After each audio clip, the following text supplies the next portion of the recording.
Les prestataires de soins de santé travaillent dans des systèmes complexes, influencés par divers facteurs tels que leur domicile, leur lieu de travail, leur communauté et la société.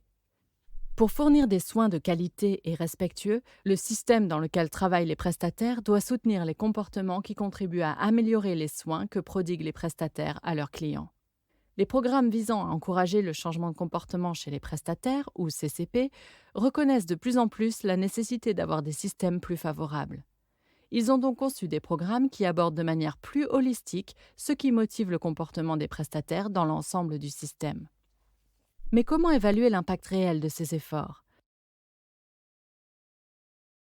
Nous devons d'abord identifier les changements que nous espérons créer et ensuite les mesurer.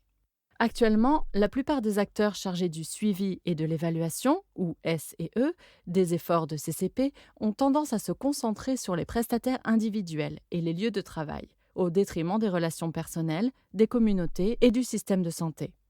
La note sur le suivi et l'évaluation pour le CCP s'appuie sur une perspective systémique telle que représentée par la carte de l'écosystème du comportement des prestataires pour explorer ce qu'ont fait les professionnels et ce que nous pouvons faire pour améliorer le suivi et l'évaluation du CCP. Le dossier technique organise ces recommandations clés en fonction des différents niveaux qui influencent le comportement des prestataires. Quel que soit le niveau, les équipes chargées de la mise en œuvre doivent tirer parti des données existantes et les trianguler, élaborer des indicateurs normatifs et impliquer significativement les prestataires de soins de santé dans l'élaboration et la phase de test des approches de S&E. Examinons maintenant de plus près les recommandations par niveau. Au niveau individuel, aller au-delà des systèmes de mesure des connaissances et compétences pour inclure les attitudes du prestataire, l'auto-efficacité, l'autonomie, la compétence en matière de genre et de rôle de l'identité du prestataire dans l'influence du comportement du prestataire. Pour la phase de test, n'hésitez pas à recourir à l'échelle des attributs autoritaires des prestataires ou l'outil d'auto-évaluation des compétences en matière de genre. En termes de relations personnelles, reconnaître les prestataires comme des personnes et explorer l'impact de leurs relations sur le comportement. Cartographier les mécanismes d'influence en utilisant l'analyse des réseaux sociaux ou des outils tels que le cadre de pouvoir de Breakthrough Research pour évaluer les dynamiques complexes de genre et de pouvoir. Au niveau du client, expérimenter des approches permettant d'établir un lien entre les changements de comportement des prestataires et les changements de comportement et de résultats des clients. Dépasser les simples mesures de satisfaction des clients et explorer la manière dont les caractéristiques des clients influencent le comportement des prestataires. Pensez à utiliser la méthode du changement le plus significatif ou à appliquer les outils de la boîte à outils des mesures de la compassion. Au niveau du contexte communautaire et des normes sociales, pour évaluer les effets des normes sociales et de genre, adaptez les approches et les méthodes de changement social et comportemental aux efforts de suivi et d'évaluation du CCP. Utilisez l'écoute sociale, les vignettes et les cartes de notation, scorecards, communautaires, pour suivre les changements et évaluer l'impact. En termes d'environnement de travail, mesurez la charge de travail et le bien-être des prestataires et intégrez ces mesures à la collecte de données de routine de la structure de santé.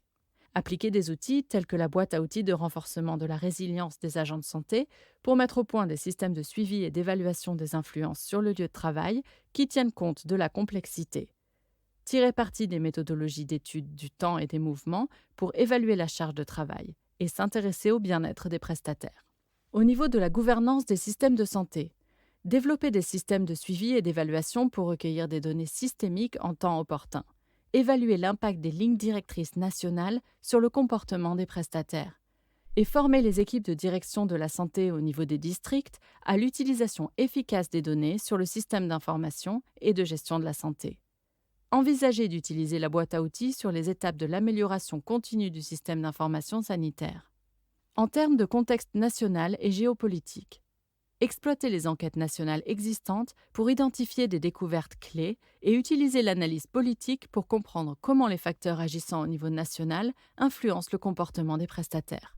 La note sur le suivi et l'évaluation du CCP comprend également une liste d'indicateurs et des descriptions d'approches de collecte de données pouvant permettre d'améliorer immédiatement les efforts de suivi et d'évaluation du CCP. Consultez le document intitulé Aborder le suivi et l'évaluation du changement de comportement des prestataires sous une perspective socio-écologique, fiche d'information sur les nouvelles frontières, en cliquant sur le lien qui s'affiche à l'écran.